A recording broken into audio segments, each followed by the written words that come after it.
courthouse was packed, and the air buzzed with tension. Judge Joe Brown, the 76-year-old television legend, with a reputation for his booming voice and no-nonsense style, sat high on his mahogany bench, fire flashing in his eyes. Across the room stood Congresswoman Jasmine Crockett, sharp in a navy blazer, her natural hair perfectly styled. She didn't just walk into the room, she owned it. Everyone knew this wasn't going to be an ordinary hearing. What began as a routine civil case had suddenly transformed into a battle of eras, a clash between old-school authority and a new generation of leadership. The moment Crockett took the stand, Brown's famous temper flared. "Ms. Crockett!" His voice thundered, rattling the walls and making the gallery jump. "You think because you've got some fancy title in Washington, you can walk into my courtroom and disrespect this process?" The words echoed like a gavel strike. Phones were already raised, recording what was sure to become the showdown of the year. But Jasmine Crockett didn't blink. Her gaze locked on the judge, calm, steady, unshaken.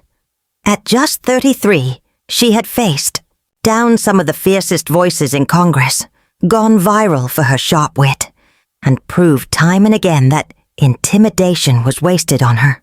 Judge Brown was about to learn that lesson firsthand.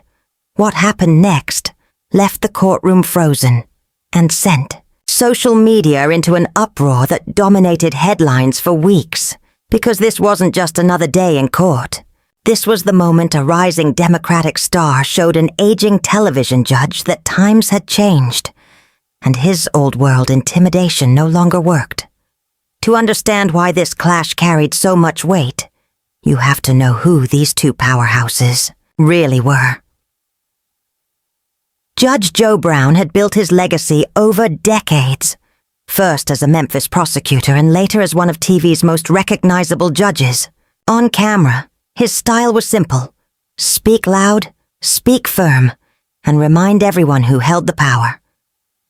Millions loved it. To his fans, Brown was the man who told it like it is. To his critics, he was a relic of a system where respect was demanded, not earned. But Crockett came from a different world entirely. Raised in a working-class family, she fought her way through college and law school, taking night jobs to make ends meet. As a lawyer, she stood up for workers denied wages, tenants facing eviction, and small businesses crushed by corporations. In Congress, she built a reputation for fearless questioning and razor-sharp comebacks. She had faced down party leaders, powerful lobbyists, and political heavyweights. Judge Joe Brown was just another test, and she wasn't about to fail. When Jasmine Crockett first announced her run for Congress, the insiders scoffed. Too young, too inexperienced, too willing to rattle the establishment. But voters saw something else entirely. They saw someone who had lived their struggles, someone who worked for everything she had, and someone who wouldn't water herself down just because she was headed to Washington. Her rise in Congress wasn't built on chasing headlines. It was built on refusing to back down when confronted with hypocrisy or injustice. Time and again, her pointed questions made powerful people squirm. Respect, she believed, was earned, not demanded, and that belief had carried her from law school, nights spent working in a local firm, to defending working families in court, to winning a congressional seat on grit, clarity, and connection with everyday people. Her support base stretched beyond party lines. Young voters, single parents, working mothers, small business owners.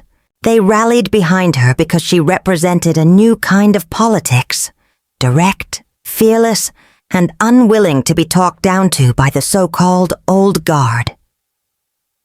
The case that put her face to face with Judge Joe Brown seemed simple on paper. A local business dispute where she had cleared her schedule to testify on behalf of a wrongfully terminated constituent. But the moment Brown saw her name on the witness list, his tone shifted. He had watched her viral congressional moments, her sharp comebacks, her quick wit. And to him, she represented everything wrong with modern politicians. Too bold, too confident, too unwilling to bow to authority. What Brown didn't know was that Jasmine Crockett had been forged in the fire of moments just like this. She had faced hostile judges, aggressive opposing counsel, and intimidation tactics designed to shake her resolve. She had already learned that the loudest voice in the room wasn't always the strongest. This day wasn't just about one case. It was about two worldviews colliding. Brown, the embodiment of old-school authority where volume and position ruled. Crockett, the face of a new generation where intelligence, preparation, and resilience carried more weight than fear. By the EWA time, the morning session opened. The courthouse was packed beyond capacity. Reporters filled the aisles. Veteran attorneys squeezed into the gallery. Activists crowded the benches. And outside, a restless crowd gathered, waiting to hear what would unfold inside. When Crockett finally stepped up to the witness stand, the tension was suffocating. Judge Brown leaned back, eyes narrowed, studying her every move. Then, with a voice that cut through the still air, he commanded, "State your name for the record." Without missing a beat, she replied, her words clear, deliberate, and edged with confidence. Congresswoman Jasmine Crockett, representing the people of Texas. And with that, the battle lines were drawn. The judge's face darkened. His voice boomed across the room, rattling the gallery. "In my courtroom, you're just a witness. I don't care what title you parade around outside these walls." Several people shifted uncomfortably in their seats, but Jasmine Crockett didn't flinch. Her gaze stayed steady, calm, an unshakable composure that only seemed to irritate Judge Brown further. "With respect, Your Honor," she said evenly, "I'm here to provide testimony about Mr. Williams's character, as requested by the court. Don't you dare lecture me about what you're here for." Brown exploded, his voice so sharp the court reporter's hands froze mid-stroke. "I've been running courtrooms since before you were born. You young people waltz in, thinking you can demand respect without earning it." The outburst sent a ripple through the gallery. Phones appeared in defiance of courtroom rules, recording history in real time. Even the bailiffs hesitated, unsure whether to clamp down or simply watch. Crockett sat tall, hands folded neatly in front of her.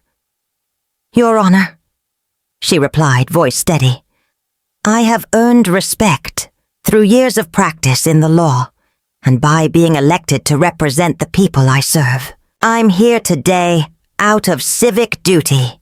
"Civic duty?" Brown sneered, practically spitting the words. "You're here to grandstand, just like in those committee hearings you love to turn into viral clips. You think that makes you special? In this room, I'm the one in charge." He stood abruptly, black robes rippling as he leaned forward, pointing directly at her. His voice thundered. "I've seen your type before. Young, cocky, thinking the rules don't apply. Congresswoman," he spat the title like an insult. "In here you follow my rules." The gallery erupted with whispers, some gasping outright. Crockett's supporters bristled, standing in protest, while others simply stared in disbelief. Still, Crockett's tone never wavered. "Your Honor, I am following every courtroom procedure. I'm here only to provide testimony, as directed." Brown's face flushed red. "Are you questioning my judgment? Are you suggesting I don't know how to run my own courtroom? Because if that's the case, you can march yourself right out that door." The air crackled. Even opposing counsel shifted nervously, stealing glances at one another. The stenographer's keys clattered frantically, struggling to keep up. Crockett drew a slow, deliberate breath. The entire room seemed to hold theirs. When she finally spoke, her voice rang with clarity. "Your Honor, I would never question your legal authority, but I will not allow anyone, no matter their position, to disrespect me or the office I hold when I am conducting myself professionally and in full accordance with this court's rules." The words struck like a thunderclap. Gasps rippled through the crowd. Several people nodded in open agreement. For a brief moment, Judge Brown froze, caught off guard. But then his fury surged back, louder than before. "Disrespect you?" he roared, voice echoing off the marble walls. "You walk into my house with your fancy title and your attitude, expecting special treatment? I don't care if you're a congresswoman, a senator, or the president himself. In here, you show me respect." By now, the confrontation had spiraled far beyond the case at hand. What began as simple testimony had become a battle of wills, old guard against new, authority by intimidation against authority by earned respect. Court staff whispered urgently at the edges. Attorneys in the gallery texted colleagues, knowing they were witnessing a moment destined to ripple far beyond this courthouse. And at the center of it all, Jasmine Crockett sat unmoved, poised, unshaken, and ready to strike back. Judge Brown's law clerk, barely in her 20s, sat frozen at her desk, wide-eyed. Later, she would tell friends she had never seen him unravel like this. "He was always tough," she'd say. But this was different. The moment he saw Congresswoman Crockett, it was as if he had something to prove. In the gallery, Crockett's supporters traded uneasy glances. Some worried where this was headed. Others sensed their representative was about to show why she had earned her reputation for handling the most hostile rooms in America. The tension was so thick it felt visible, hanging heavy in the air. Court security shifted positions, not out of fear of violence, but because they knew they were watching, a moment that would draw even greater scrutiny. Local reporters who had expected a routine civil hearing were now frantically calling their editors. Outside, camera crews were told to stay on alert. Word was spreading, something historic was unfolding inside. Then the courtroom went still. Judge Brown leaned over his bench, breathing hard, clearly expecting Crockett to apologize or retreat. That was what most people did in his courtroom. But she didn't blink. She didn't fidget with papers or drop her gaze. Instead, she rose slowly from the witness chair, posture tall, her voice calm, but resonant enough to command the entire room. "Your Honor," she began, steady and deliberate. "I came here today. At the request of this court, I cleared my congressional schedule, I prepared my testimony, and I traveled here out of respect for this process." Brown started to interrupt, but Crockett raised her hand ever so slightly, not in defiance, but with the authority of someone who knew exactly how to hold her ground. "What I will not do," she continued, her tone sharpening, "is allow anyone to yell at me, berate me, or treat me with disrespect, simply because they believe their position gives them the right to abuse their power." The words rippled through the room.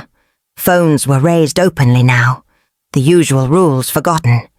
Everyone knew they were witnessing something unforgettable. "You want to talk about respect, Your Honor?" Crockett's voice rang clear, filling every corner of the chamber. "Respect isn't earned by shouting people down. It doesn't come from intimidation or from making others feel small. Respect is earned by treating people with fairness, with dignity, and by living up to the very laws we swear to uphold." For the first time, Judge Brown faltered. His face flushed red, but no words came. This was not the timid witness he was used to silencing. This was a woman forged in the fire of congressional hearings, someone who had stared down political giants and emerged stronger every time. The gallery leaned forward, captivated. Older attendees shook their heads in disbelief. Younger ones buzzed, with energy, sensing they were witnessing a generational shift. One law student whispered later to classmates, "I knew right then that was the future of how lawyers will stand up to hostile judges. She wasn't disrespectful. She was powerful." Crockett had shifted the entire dynamic of the courtroom, without ever raising her voice. Each word was precise, each pause deliberate. She had turned the judge's fury into fuel, transforming his attempts to diminish her into proof of exactly why she belonged on the national stage. Legal observers scribbled furiously. They knew they weren't just watching a hearing, they were watching history. The pressure in the room was palpable. Seasoned attorneys later admitted they had never seen anyone so young handle a hostile judge with such poise and precision. Even the court reporter who had been scrambling to capture every word of the heated exchange found herself slowing down as Crockett spoke.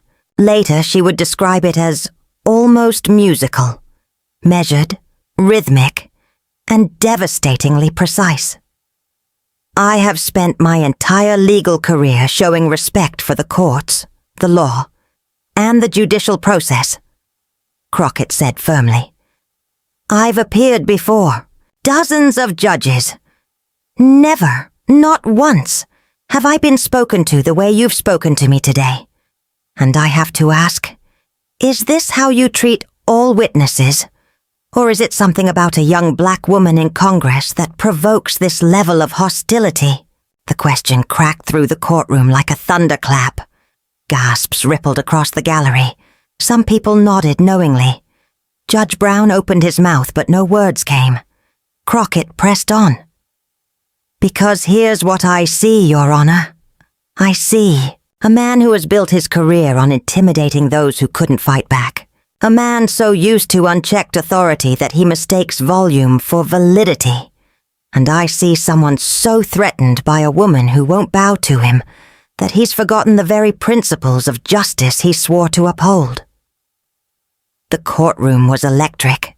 Applause broke out, violating every rule of decorum, but no bailiff dared to intervene.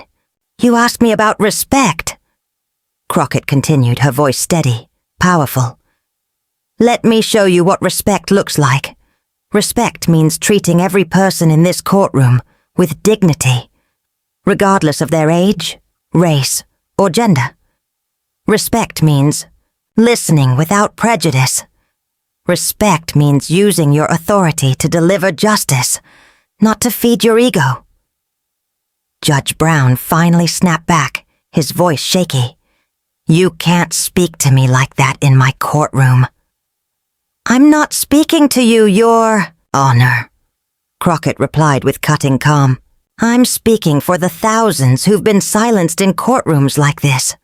For the people made to feel small by those who confuse power with character. And I'm speaking for every young person who has ever been told to know their place by someone who forgot that true leadership lifts others up instead of tearing them down." The impact was visible. Older attendees nodded in solemn agreement, while younger ones leaned forward, phones recording every word, knowing this was a generational moment. And then, Crockett delivered the final blow. She reached into her briefcase and pulled out a folder, deliberate and unhurried. "Since you questioned my qualifications, Your Honor, let me share something with you." She opened it with precision. "These are letters from judges across Texas who have presided over cases where I've appeared. Would you like me to read what they've written about my legal expertise, my courtroom demeanor, and my respect for judicial procedure?" Judge Brown's face drained of color. The balance of power had shifted entirely, and everyone in the room knew it. The silence that followed was deafening. Judge Brown slumped back in his chair, the fight drained from his face. Shock, embarrassment, and the dawning realization of a grave miscalculation flickered across his expression. Crockett's tone softened, but her words carried the same steel. The truth is, I didn't come here to embarrass anyone or create a spectacle. I came here to do my job, to serve my community, but I will not allow anyone, no matter their title, to treat me with disrespect and hide behind position as a shield from accountability. She closed the folder deliberately and locked eyes with him. Your Honor, I am ready to give my testimony whenever you are ready to hear it with mutual respect. The courtroom erupted. Applause, cheers. Phones raised high, capturing what had just become one of the most unforgettable demonstrations of grace under pressure. Judge Brown sat frozen, not just outmaneuvered, but educated. Crockett had shown everyone in the room what real authority looked like. Not intimidation, not volume, but preparation, principle, and the quiet confidence of someone standing on unshakable ground. For several long seconds, Brown remained silent. The man whose booming voice had dominated courtrooms for decades suddenly looked small. His face shifted again. Shock, embarrassment, and what court watchers would later call genuine remorse. When he finally spoke, his voice was stripped of its usual thunder. Miss Congresswoman Crockett, he stammered, catching himself on the title. Please, provide your testimony. The change in tone was so stark that people in the gallery exchanged stunned looks. This was the same judge who had berated her moments earlier, now sounding almost deferential. Crockett gave a gracious nod and began her testimony with composure. She spoke clearly about her constituent's character, detailed examples of his community work, and fielded follow-up questions with ease. Her mastery of the law and precision of thought were undeniable, the very qualities those glowing letters had described. This time, Judge Brown listened in silence. No interruptions, no outbursts. He even nodded and jotted notes. The transformation was unmistakable. When she finished, he looked up. Thank you, Congresswoman Crockett. Your testimony was very thorough and helpful to this court. He hesitated, the words heavy. And I apologize for my earlier outburst. It was unprofessional and unbecoming of this bench. The room rippled with shock. In decades on the bench, Brown had never apologized. Not once. Yet here he was, humbled in front of a packed courtroom. But the true explosion came after adjournment. Within minutes, clips of the confrontation flooded social media. The shaky footage of a law student who had managed to record key moments went viral. Brown's eruption, Crockett's devastating calm, and the folder of letters that flipped the power dynamic in an instant. By the hour's end, news crews were swarming outside the courthouse, interviewing witnesses, while security scrambled to manage the crush of cameras and crowds. The clerk, who had worked there 15 years, told reporters she had never seen a public reaction like this, ever. And online, the narrative had already taken shape. People were calling it the moment Judge Joe Brown finally met his match. The courthouse had never seen anything like it. We usually get 1 or 2 media inquiries a month, a clerk said. Today we've had over 40 calls from outlets across the country. Attorneys in the community began weighing in. Some defended Judge Brown's tough style. Others accused him of a long pattern of belittling younger lawyers and witnesses. The local bar association quickly announced it would review the incident, though it declined to say whether disciplinary action was on the table. Meanwhile, the internet exploded. Within an hour, Crockett Clapback was trending nationwide. Thousands of people shared the footage, adding commentary that made clear this wasn't just a courtroom story anymore. It was cultural. Young viewers in particular connected to Crockett's message of dignity in the face of bullying. This is what real strength looks like. one post read, racking up thousands of retweets. Not yelling, not intimidation. Calm confidence and truth to power. Others went further, framing the clash as symbolic. Judge Brown represents everything broken about how power works in America, wrote one commentator. Crockett just showed us what the next generation of leadership looks like. Inside the legal community, the reaction was just as intense. Lawyers across the country began sharing their own stories of hostile judges. Bar associations debated judicial temperament and professional conduct. Several prominent organizations publicly praised Crockett's composure, holding her up as a model for how to respond when authority crosses the line. But the biggest resonance came from everyday people who saw themselves in her fight.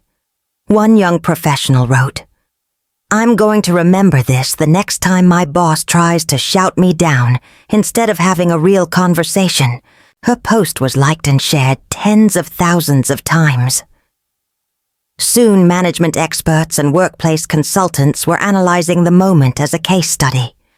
Proof that old-school command and control leadership was losing ground to a new style, rooted in mutual respect and competence. Even Judge Brown seemed to recognize the fallout. Days later, he gave an interview in a markedly different tone. "I've spent many years in the legal profession," he admitted, "and I learned something important this week. Respect is a two-way street. Volume is not a substitute for wisdom." For Crockett, the episode only burnished her reputation. Her colleagues in Congress praised her calm, her clarity, and her refusal to be rattled. "She showed the country what real leadership looks like," said one senior House member. "She didn't lose her temper, she didn't stoop to insults, and she didn't back down. She spoke the truth with a strength you can't teach. You either have it or you don't." The clash didn't just shake a courtroom. It became a national moment. For many Americans, it symbolized the shift from an old guard of power, loud, positional, and domineering, to a new generation of leaders armed with preparation, intelligence, and unshakable principle. Judge Joe Brown embodied the belief that authority alone demanded respect.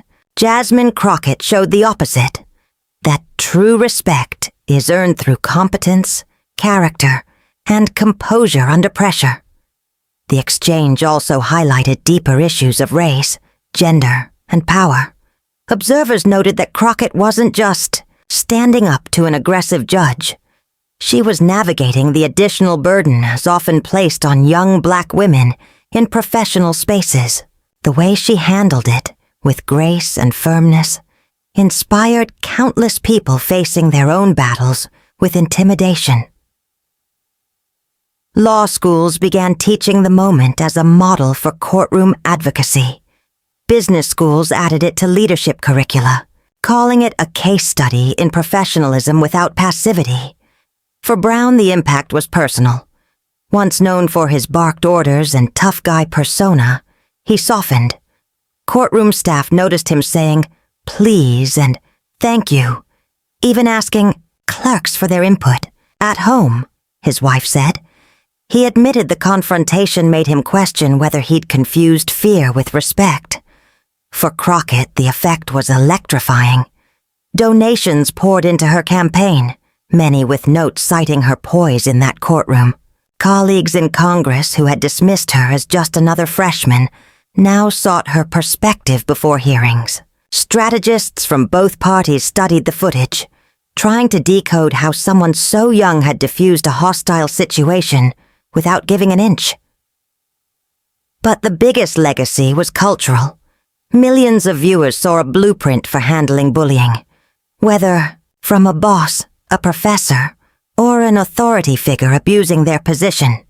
Crockett proved you don't need to shout to be strong.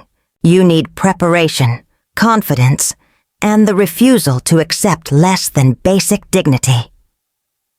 The showdown between Judge Joe Brown and Jasmine Crockett became more than viral content.